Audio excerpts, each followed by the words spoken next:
Hello friends, this is Funz Education. मैं आपका दोस्त आपका स्वागत करता हूं अपने इस यूट्यूब चैनल पर। दोस्तों, आज हम राजस्थान में मेवाड़ के राजवंश, जो कि आरबीएससी कक्षा 10 की किताब से लिया गया है, ठीक है, इसके बारे में चर्चा करेंगे। दोस्तों, स्टार्ट करते हैं। पहला है फैक्ट। सी.वी. वैद्य ने किसकी तुलना चार्ल्स मार्टेल से की है? सी.वी. वैद्य ने किसकी तुलना चार्ल्स मार्टेल से की है?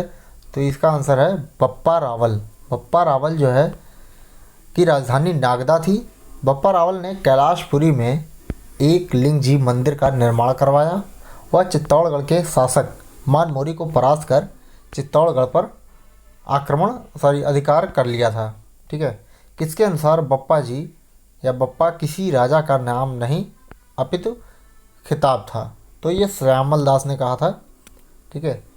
डॉक्टर गौरी शंकर हीराचंद ओझा ने किसकी प्रशंसा करते हुए दिल्ली के गुलाम वंश के सुल्तानों के समय मेवाड़ के राजाओं में सबसे प्रतापी और बलवान राजा था, जिसकी प्रशंसा करते हुए क्या करते थे? विरोधी भी प्रशंसा करते रहते थे। तो ये है जयत्र सिंह हैं, जिनकी प्रशंसा उसके जो है दुश्मन भी करते रहते थे। मेवाड़ के किस शासक ने 1227 में भूताला युद्ध में दिल्ली के गुलाम वंश सुल्तान इल्तुतमिश की सेना को परास्त किया था? तो जयत्र सिंह थे, ठीक है। नेक्स्ट है, जय सिंह सूरी के ग्रंथ हमीर मर्दन में हमीर किसे कहा गया है? तो जय सिंह सूरी के ग्रंथ हमीर मर्दन में हमीर कहा गया है इल्तुतमिश को। मलिक मोहम्मद जायसी द्वारा लिखित पद्मावत में अलाउद्दीन खिलजी के चित्तौड़ आक्रमण करने का कारण बताया गया है। तो रावल रतन सिंह की पत्नी पद्मिनी को प्राप्त करना चाहता था, इस वजह से ये आक्रमण को कारण बताया है। गोरा और बादल किसके सेनापति थे? तो ये रतन सिंह के सेनापति थे। रावल रतन सिंह के सेनापति थे गोरा और बादल।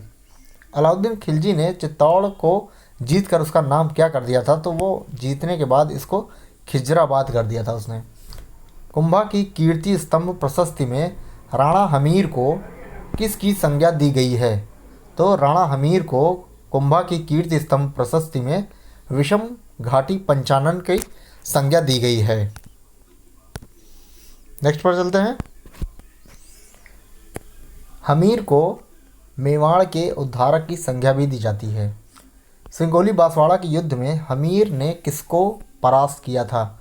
तो हमीर ने सिंगोली बांसवाड़ा के युद्ध में मोहम्मद बिन तुगलक को परास्त किया था। राजस्थान का भीष्म पितामह किसे कहा जाता है? तो राजस्थान का भीष्म पितामह कहा जाता है राव चुंडा जी को।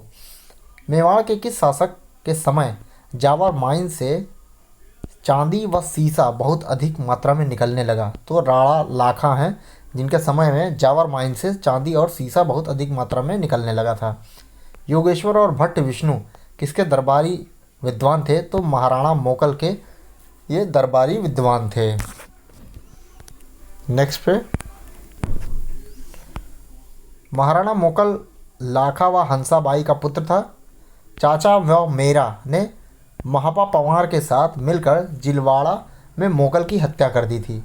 मोगल के बाद उसका कौन सा पुत्र मेवाड़ का शासक बना? तो मेवाड़ का जो शासक बना महाराणा कुंभा था।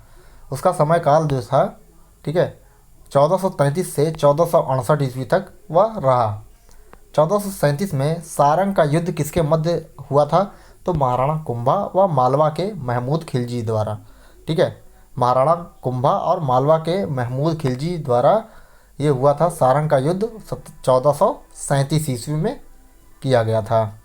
मालवा के महमूद खिलजी और गुजरात के कुतुबुद्दीन के बीच चंपानेर की संधि कब हुई थी? तो चंपानेर की जो संधि हुई थी महमूद खिलजी और कुतुबुद्दीन के साथ, ये 1456 ईस्वी में हुआ था। कविराज श्यामल दास ने कुंभा को मेवाड़ के 84 में से कितने दुर्गों का निर्माता माना है? तो ये 32 दुर्गों का निर्माता माना है कविराज श्यामल दास जी ने। नेक्स्ट है, एक लिंग महात्म्य के रचयिता कौन है? तो कान व्यास हैं एक लिंग महात्म्य के रचयिता। महाराणा कुंभा द्वारा रचित कौन कौन से ग्रंथ हैं? तो संगीत राज, संगीत मीमांसा और सूड प्रबंध जो है ये महाराणा कुंभा द्वारा रचित हैं। कीर्ति स्तंभ प्रशस्ति की रचना किसके द्वारा की गई थी? तो कीर्ति स्तंभ प्रशस्ति की रचना जो है कवि अत्रि और महेश के द्वारा की गई थी। अभिनव भट्टाचार्य व हिंदू सुरताड़ उपाधियों से किसे विभूषित किया गया? तो महाराणा कुंभा को उपाधियाँ दी गई। सबसे ज़्यादा जो है अगर देखा जाए तो महाराणा कुंभा को उपाधियाँ मिली हैं। इनकी अन्य उपाधियाँ भी हैं, महाराजा धीराज, राव राय, दानगुरु, राजगुरु, परम गुरु और हाल गुरु इनके उपाधियाँ थीं। नेक्स्ट पर चलते हैं। जीवन के अंतिम काल में कुंभा को उन्माद रोग हो गया था, जिसके कारण वह 1468 ईस्वी में कुंभा के पुत्र उदय ने इनकी हत्या कर दी थी। हिंदू पद के नाम से किसे जाना जाता है? तो महाराणा सांगा को हिंदू पद के नाम से जाना जाता है। महाराणा सांगा संग्राम सिंह का समय काल जो था वो 1509 से लेकर के 1528 ईस्वी था। महाराणा सांगा ने खातौली के युद्ध में दिल्ली के किस सुल्तान को पराजित किया था? तो वह सुल्तान जो था इब्राहिम लोदी था। खातौली के युद्ध में दिल्ली में ये शासक था दिल्ली का, ठीक है। महाराणा सांगा ने खातौली के युद्ध में इसको पराजित किया था। 17 मार्च 1527 को खानवा के मैदान में किसके बीच युद्ध हुआ था? तो बाबर एवं राणा सांगा के बीच में हुआ था। नेक्स्ट पर चलते हैं। 30 जनवरी 1528 को सांगा की मृत्यु कहाँ पर हुई थी? तो बसवां दौसा में 30 जनवरी 1528 को सांगा की मृत्यु हुई थी। महाराणा सांगा का समाधि स्थल है मांडलगढ़। महाराणा सांगा की समाधि स्थल जो है वो मांडलगढ़ में है। राणा सांगा की मृत्यु के पश्चात मेवाड़ का जो शासक बना कौन? राणा रतन सिंह। ये राणा सांगा की मृत्यु के पश्चात मेवाड़ का शासक बना। राणा रतन सिंह के पश्चात जो है राणा विक्रमादित्य मेवाड़ के शासक बने। उदय सिंह ने उदयपुर नगर बसाकर उसे राजधानी बनाया। कब? 1559 ईस्वी में इसको उदय सिंह ने उदयपुर बना करके राजधानी बनाया उसको। अकबर ने चित्तौड़ पर कब आक्रमण किया था? तो 1567 ईस्वी में उदय सिंह के समय इन्होंने आक्रमण किया था चित्तौड़ पर। नेक्स्ट है उदय सिंह किले की रक्षा का भार जयमल और फत्ता नामक अपने 2 सेना नायकों को सौंपकर पहाड़ी पर चला गया था। अकबर ने जयमल फत्ता की वीरता से मुक्त होकर किस किले के बाहर इनकी हाथी पर सवार पत्थर की मूर्तियां लगवाई थी? तो ये आगरा के किले पर इनकी हाथी पर बैठकर ये मूर्ति लगवाई थी, ठीक है। हाथी पर सवार जो है मूर्ति लगवाई थी पत्थर की। महाराणा प्रताप का जन्म 9 मई 1540 को कहाँ पर हुआ था? तो कुंभलगढ़ में हुआ था महाराणा प्रताप का जन्म। अजूबा के भारत के लेखक हैं डॉक्टर महेंद्र भानावत। इन्होंने लिखा भी था बुक में अजूबा भारत में। क्या लिखा था? हल्दी घाटी नाम हल्दी रंगी मिट्टी के कारण नहीं पड़ा, ठीक है। ऐसी मिट्टी यहाँ है भी कहाँ? इसका एकमात्र कारण है कि यहाँ हल्दी चढ़ी कई नवविवाहिताएं पुरुष वेश में लड़ी और मरी, ठीक है। ये डॉक्टर महेंद्र भानावत ने अजूबा भारत में लिखा है। नेक्स्ट है 18 जून 1576 ईस्वी में हल्दी घाटी युद्ध दौरान प्रताप की सेना के हरावल का नेतृत्व कौन कर रहा था? तो ये हकीम खां सूर कर रहा था। हल्दी घाटी युद्ध के दौरान प्रताप की सेना के हरावल का नेतृत्व। युद्ध के दौरान प्रताप को संकट में देखकर किसने मुकुट धारण कर युद्ध किया था? तो झाला बींदा ने उनको देख करके संकट में युद्ध स्टार्ट कर दिया था मुकुट पहन करके। हल्दी घाटी युद्ध को खमनोर का युद्ध किसने कहा था? तो अबुल फजल ने हल्दी घाटी युद्ध को खमनोर का युद्ध कहा था। फिर हल्दी घाटी युद्ध को गोगुंदा का युद्ध किसने कहा था? तो गोगुंदा का युद्ध हल्दी घाटी को बदायूनी ने कहा था।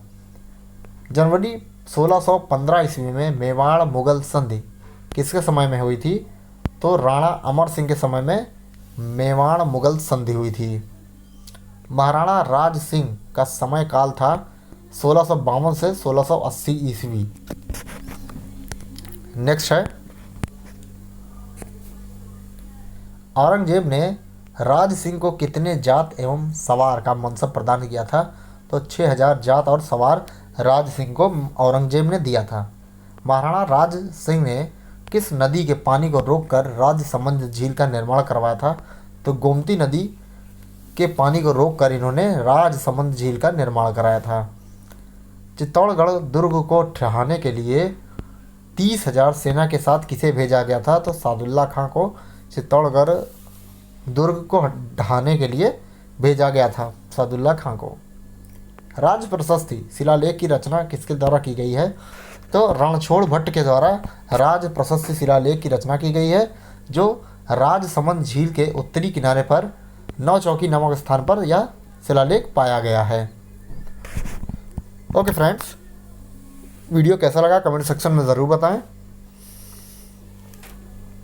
फिर मिलेंगे नेक्स्ट वीडियो में नेक्स्ट टॉपिक के साथ।